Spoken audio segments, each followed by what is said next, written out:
नमो अरहंताणम नमो अरहंताणम नमो अरहंताणम। हमारी प्राण की अनेक धाराएं हैं, उनमें 4 बहुत मुख्य होती है। शरीर बल, भाषा का बल, मनोबल और श्वास का बल। मनुष्य ने इन चारों बलों का, चारों शक्तियों का विकास किया है। शरीर बल का विकास किया है। पशु में शरीर का बल बहुत होता है, किंतु अपनी अपनी स्थिति में जितना है उतना है। विकास किया यह नहीं कहा जा सकता, किंतु मनुष्य बहुत विकास कर सकता है। बहुत तेज दौड़ में आगे बढ़ सकता है। भारोत्तोलन में वह शक्ति का कीर्तिमान स्थापित कर सकता है। अच्छा धावक, अच्छा भारोत्तोलक, अच्छा शरीर के विभिन्न कर्तव्य दिखाने वाला, गले के स्पर्श से सांकल तोड़ देने वाला, लोहे की बड़ी बड़ी सांकल जिसको हाथी भी न तोड़ सके, अपनी कड़ी के बांध कर सांकल को तोड़ देना। ये प्राण शक्ति की दिशा में, शारीरिक बल की दिशा में मनुष्य ने विकास किया है, क्योंकि विवेक की चेतना और विकास की चेतना है। इसलिए वह हर दिशा में विकास की बात सोचता रहता है। यदि मनुष्य में विवेक चेतना नहीं होती तो पशु मनुष्य पर हावी हो जाता। एक ऊंट में जितना बल होता है, एक घोड़े में जितनी ताकत है, एक भैंसे में जो ताकत है, उसके सामने मनुष्य के शरीर की कोई ताकत नहीं है। पर घोड़ा भी मनुष्य के बस में है, हाथी भी मनुष्य के अधीन है, भैंसा भी मनुष्य के अधीन है, और मनुष्य सिंह को भी पिंजरे में डाल देता है।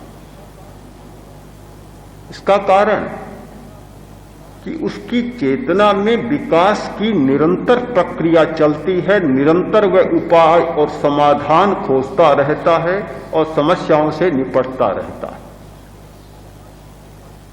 एक आदमी के मन में एक संकल्प जागा कि मुझे एक भारी भरकम सांड को ऐसे हाथों से उठा लेना। कैसे संभव हो सकता है? कहां सांड का भार, कहां सांड की ताकत, और कहां मनुष्य का भार और कहां उसकी शक्ति? कैसे संभव हो सकता है? बड़ी असंभव कल्पना जैसी लगती है, किंतु जब चेतना का आयाम खुलता है तो असंभव कल्पना भी संभव बन जाती है। कोई बात दुरूह नहीं होती। उपाय सोचा, बछड़ा जन्मा और पहले दिन उसको उठाया। उठा सकता था, संभव बात थी। दूसरे दिन उठाया, तीसरे दिन उठाया, निरंतर उठाता रहा। यह निरंतरता ने इतना विकास किया कि बड़ा सांड हो गया, उठाने में कोई कठिनाई नहीं। निरंतरता एक बहुत महत्वपूर्ण प्रक्रिया है। आपको बार बार यह सुझाव दिया जा रहा है कि निरंतर श्वास का अनुभव करें। बहुत मूल्यवान बात है यह कि निरंतर अनुभव करें। 5 मिनट भी कोई व्यक्ति निरंतर श्वास का अनुभव करता है और बीच में अगर कोई विकल्प न आए तो 5 मिनट के बाद आपको ऐसा लगेगा कि शरीर को इतना चार्ज कर दिया गया है, बैटरी को इतना चार्ज किया गया है कि भीतर से प्रकाश की और प्राण की ऊर्जा की जैसे धाराएं दौड़ने लग गई है। एक शक्ति का कोई विस्फोट होने लग गया है। निरंतरता में जो शक्ति होती है वह कभी बूंद में नहीं होती। बिंदु पात एक बात है और धारा पात बिल्कुल दूसरी बात है।